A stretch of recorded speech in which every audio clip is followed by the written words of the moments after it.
Hey, it is your buddy, Peace and Harmony with you here today. Much love going out to all the beautiful, empowered harmonizers. We're zooming in and focusing in on a great viewer question that is to discuss a little bit more in depth in terms of what is narcissistic triangulation. What happens when a narcissist brings a third party to the relationship? What happens when they introduce this and it becomes narcissistic abuse? In other words, there is another leg, there is another contender, a force that you have to contend with and deal with. Triangulation basically is the act in narcissistic abuse when the narcissist brings in this other individual as a means or a mechanism to throw the relationship even further off or further brainwash and gaslight, and to just sort of make them a little bit more unstable and, of course, aggravate and trigger, but more so to belittle the victim and make the victim basically vie for attention. So belittling meaning to cut down, to condescend, to make to feel meek, to make them oftentimes, I would say, in triangulation, it puts people in a very helpless situation. They, all of a sudden, just can't deal with it. They sort of spring things on people.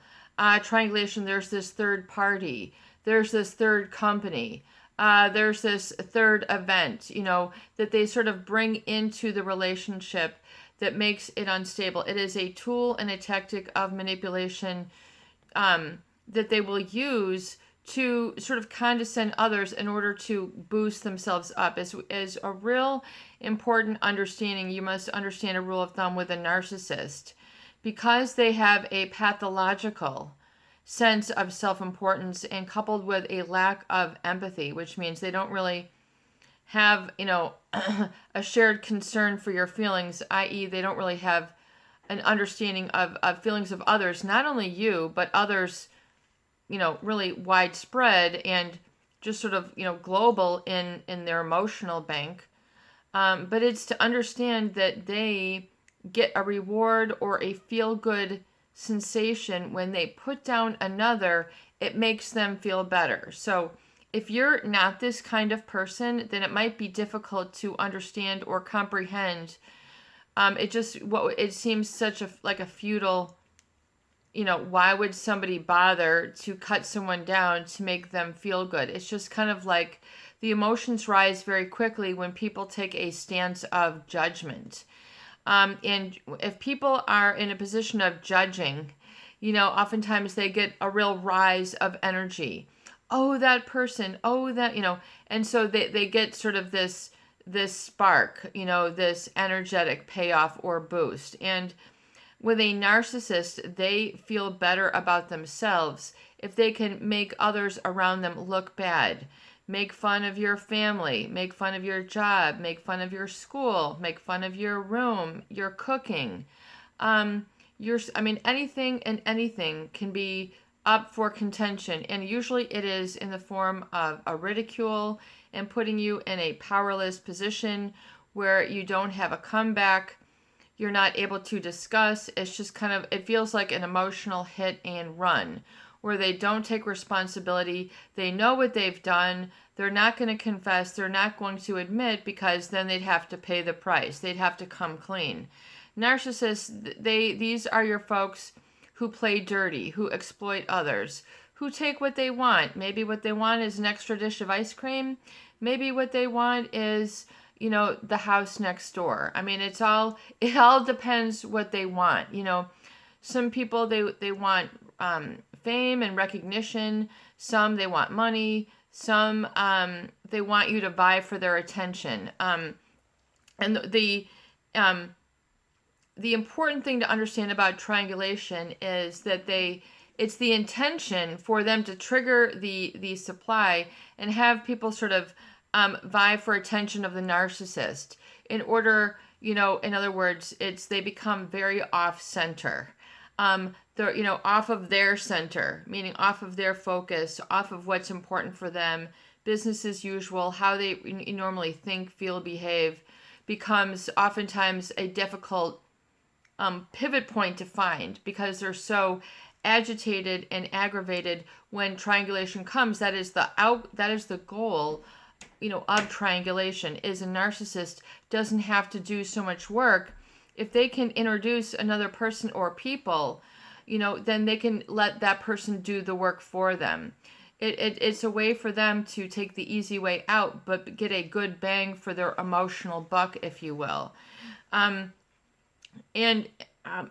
so the triangulation means to throw things off. In other words, it can be oftentimes, I don't want to say a last resort or a last straw, but I think it's usually something that a narcissist will introduce in the relationship.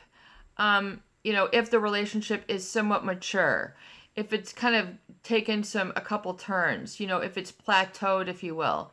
If it's in a relationship between you and a love interest, it might be, quote unquote, air quotes, getting time to commit, getting time to move in together, getting time to exchange the rings or the vows or whatever it is.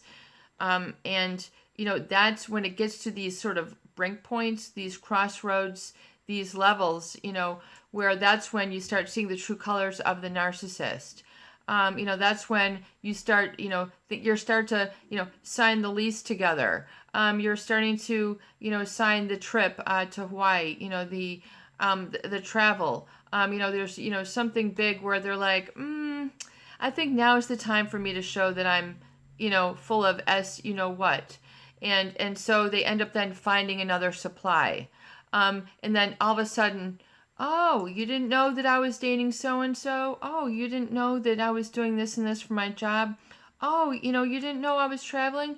It's just like, it's the ultimate covert, triangulation is when they sort of keep it under their wing. And then it's just kind of like, oh, you didn't know this? And then everybody else, is on a whole different page. And do you see how they offset the perspective? They put you on a tippy ball where you're like, what? How do you manage? How do you remain cool, calm, and collected when they sort of throw that at you, up in your face? Just sort of, it's the shock value. The narcissist knows this right away. They know the value of that other straw, that third party. They know its weight in gold. It's like their get out of jail free card, like in Monopoly. Yep, here's Marianne. Looks like I'll be seeing you later. Thanks for the 11 years of back rubs. Or, here comes Jeremy.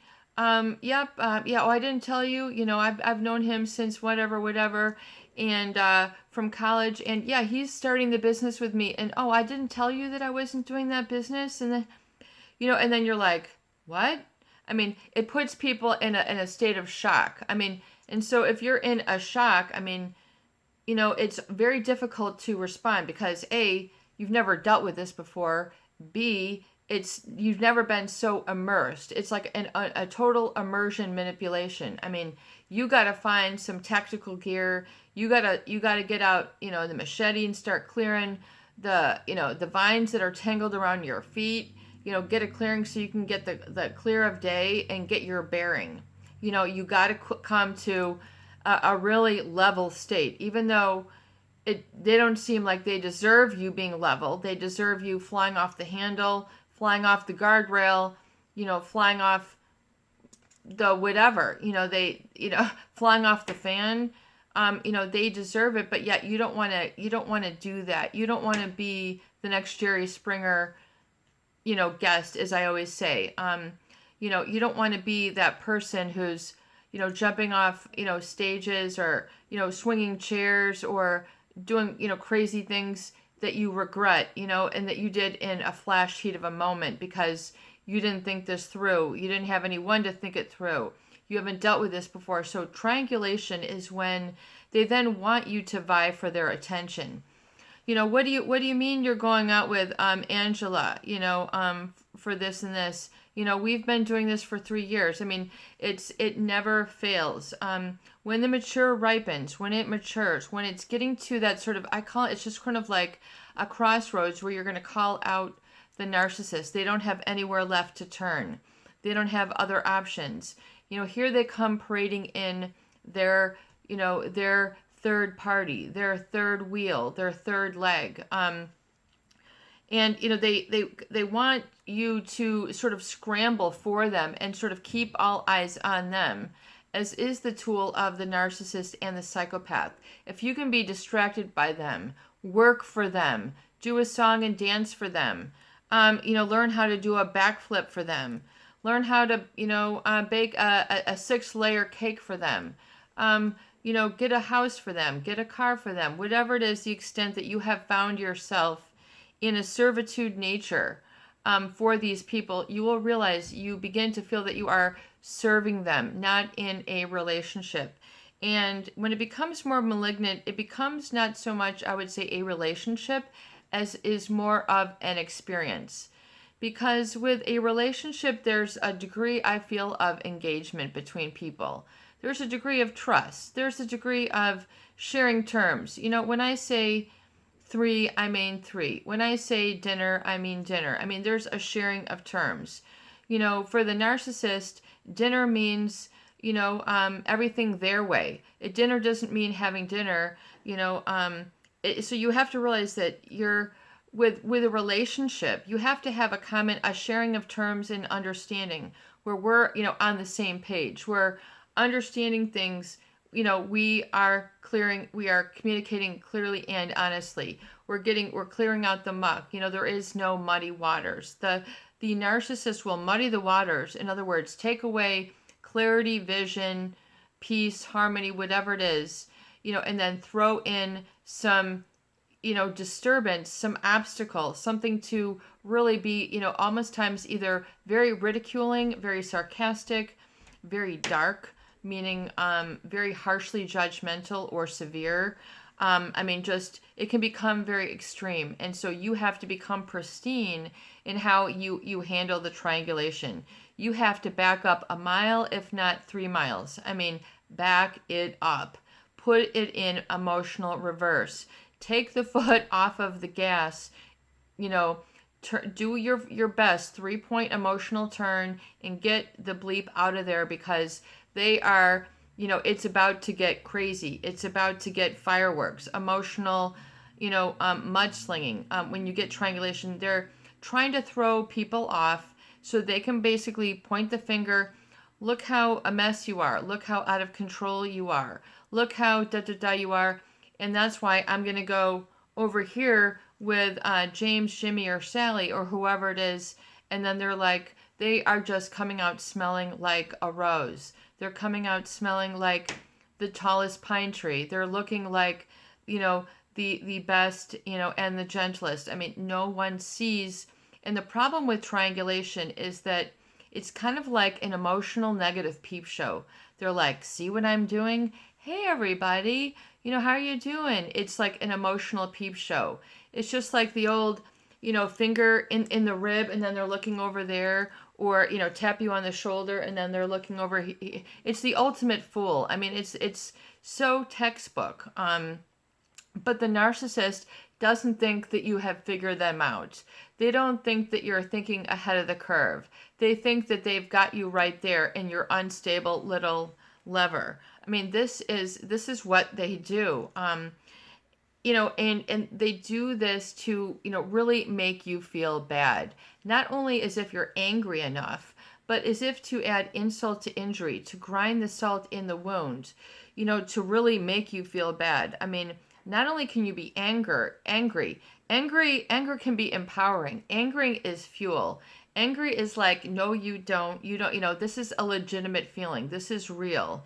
And it has its place, but you have to be very careful that you don't allow it to be too raw and overwhelm. Anger is fuel. So you have to understand, but you have to channel it. You have to shape it. You have to work with it. You have to give it direction. If you just kind of go all out, it becomes like emotional vomitocious, and you get yourself into trouble, and you feel even more sick. You feel even worse, and you're just digging yourself even into a more of a despair. So you have to be able to climb up the emotional ladder a little by little.